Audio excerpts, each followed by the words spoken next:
Hear your favorite NFL legends sharing their stories and insights every week, right here on Thursday Night Tailgate with Chris Mascaro and Bob Lazari.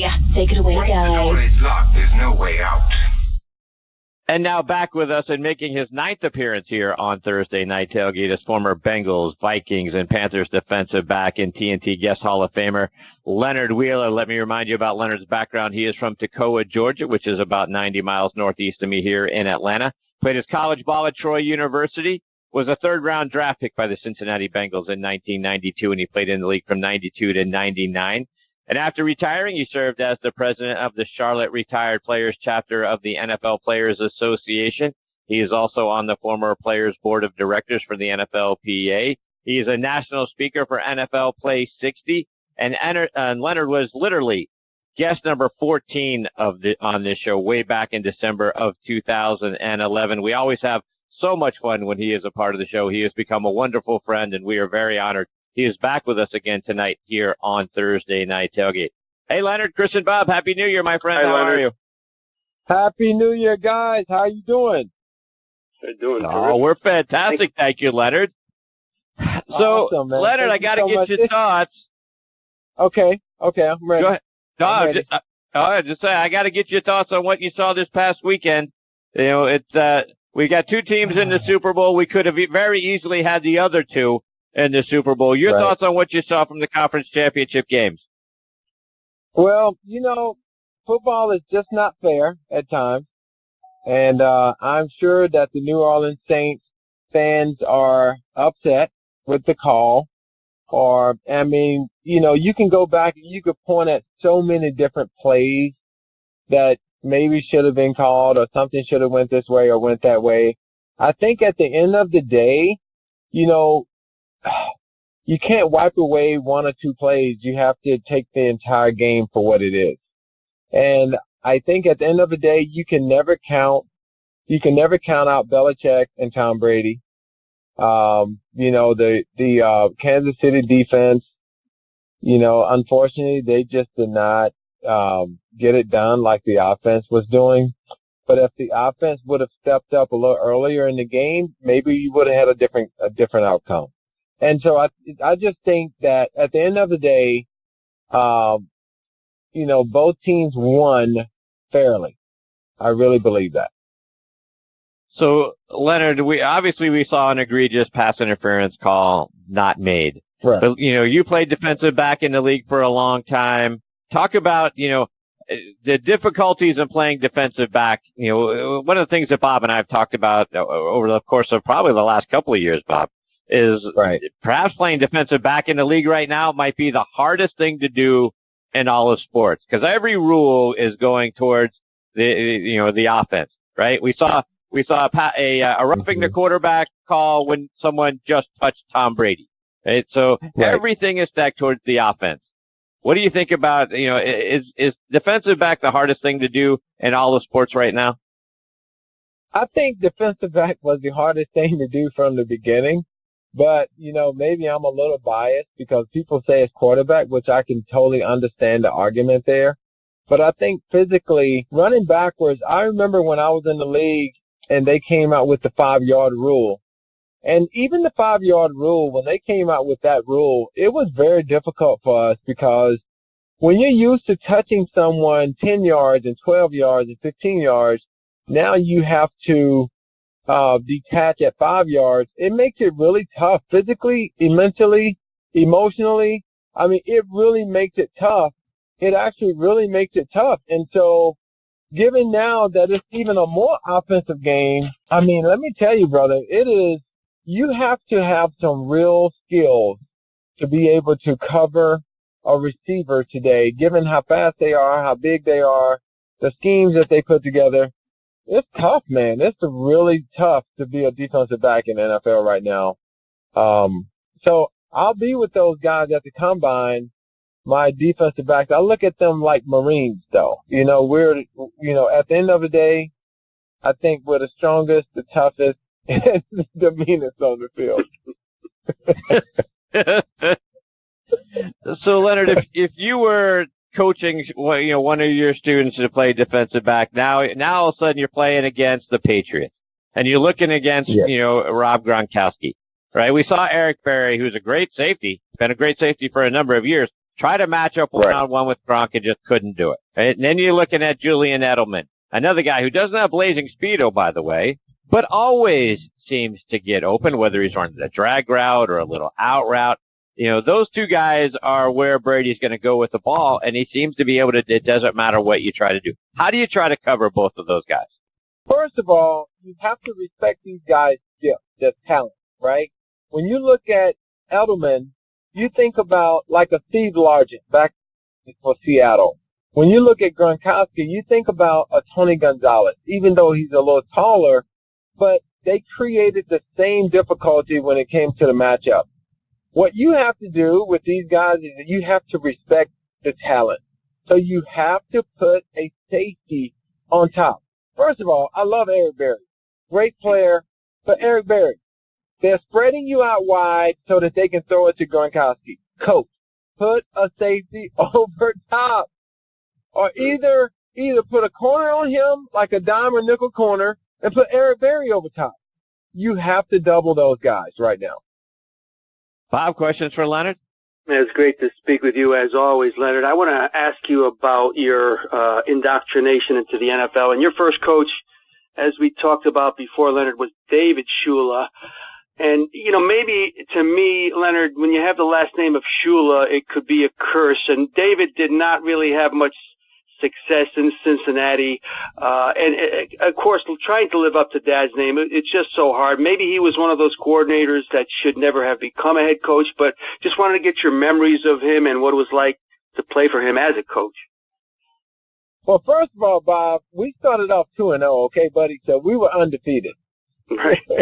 No, but you know what? Dave Shula really came in at a time with the Bengals where we had a lot of veteran guys. It's really tough to coach a lot of veteran guys when you're in your young. We remember when we were 30 years old, and the respect level back then was different. Even though it was 1992, the respect level was different.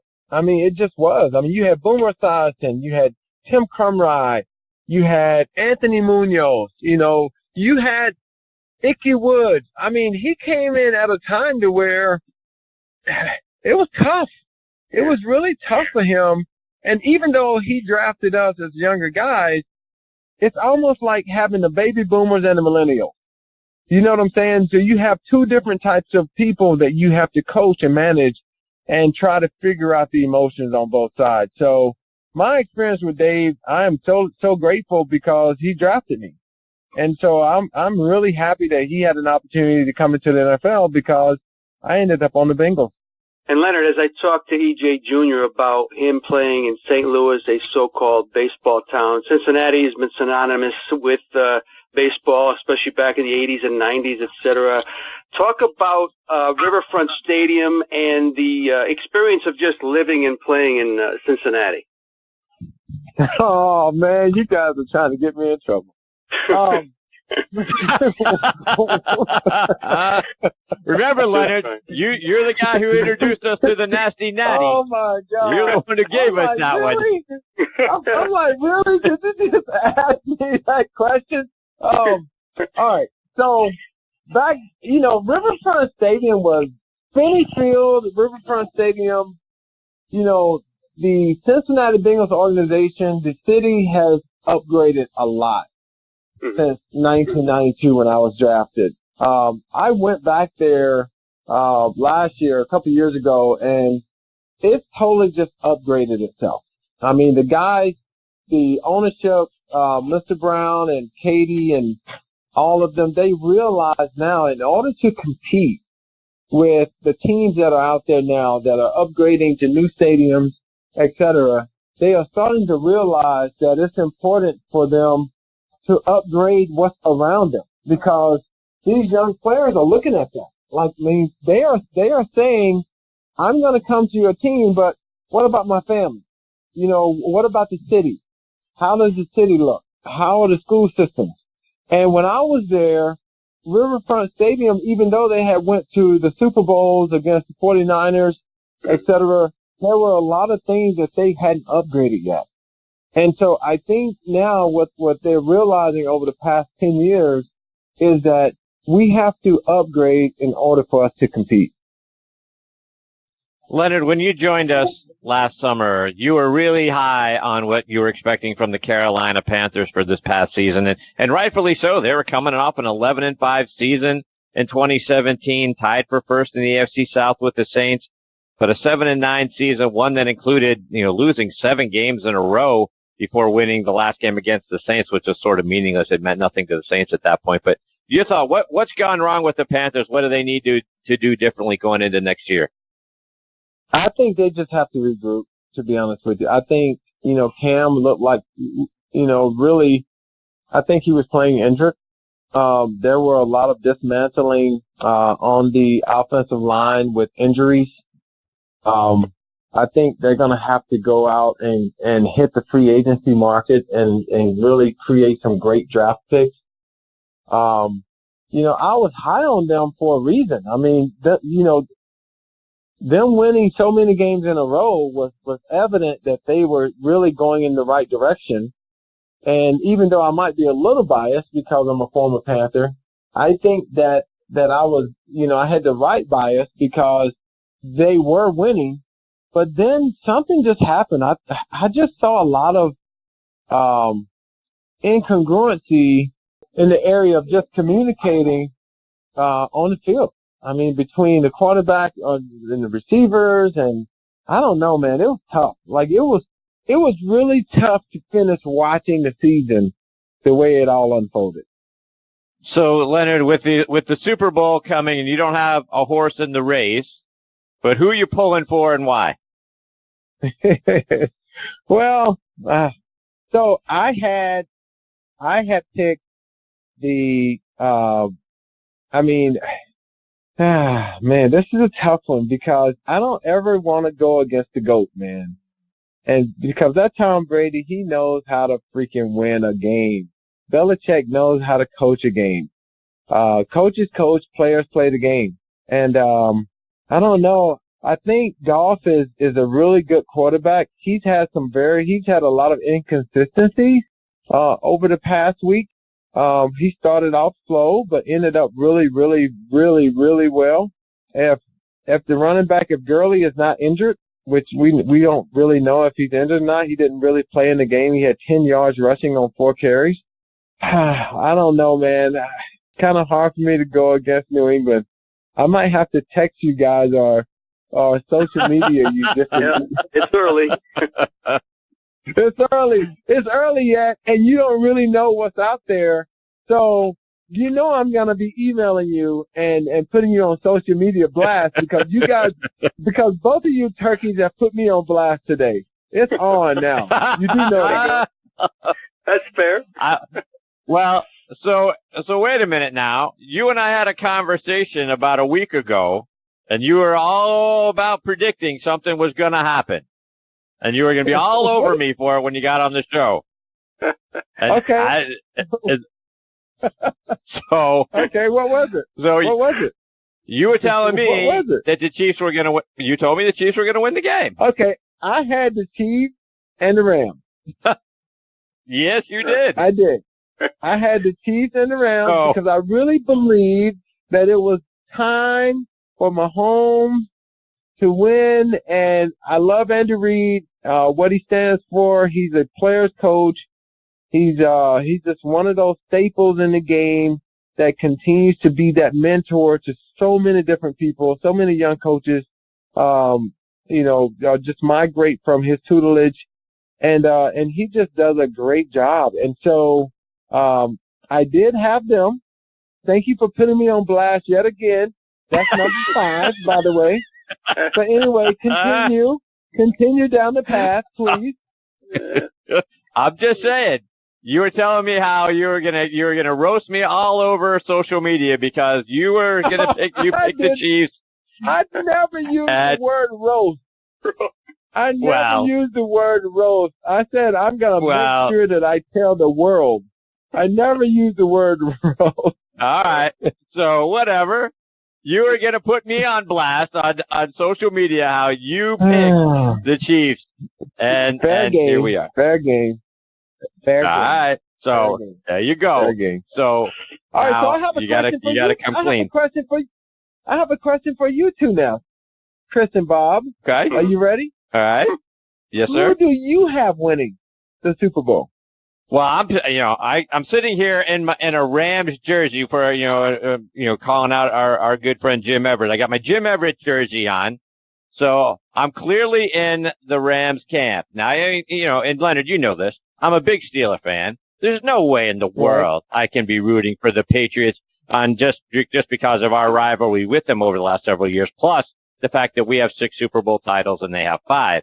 So there's no way I want them to win that game. With Everett, and we just had Eddie Metter on earlier in the show, the Rams all-time leader in interceptions and a great guy. So I'm Rams all the way. No way I can root for the Patriots.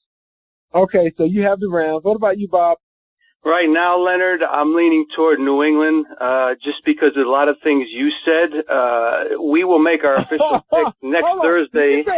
And, I'm being forced to pick the Rams if I want to tie Tony Collins in our yearly pool here, but I have to go with my heart. Right now, I'm leaning toward New England. Somebody's going to have to convince me over the next 7 days to pick the Rams. So that's the way I'm leaning. Yeah, and you say leaning? And you can't say, Bob, you can't say that you're picking them because of what Leonard said. Because Leonard now is going to take and run with that. Well, but first I heard Leonard, I'm leaning. I have one toe in the water and one toe on the outside of the water. So I'm not really getting wet. I'm only getting one toe wet.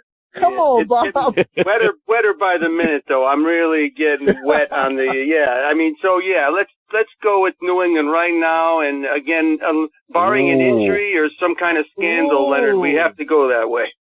This is deep. I cannot wait. I'm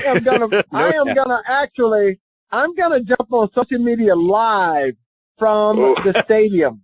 I'm gonna jump here live from the stadium, and I'm going to post about you two live from Atlanta. There you go. So you'll be in town? You'll be in town for the game, Leonard? Yes, I will be at the game, yes. We gotta try to hook up. I gotta try to see the great Leonard Wheeler live and in person when you come to town. Brother, we have to. That is going to be a must.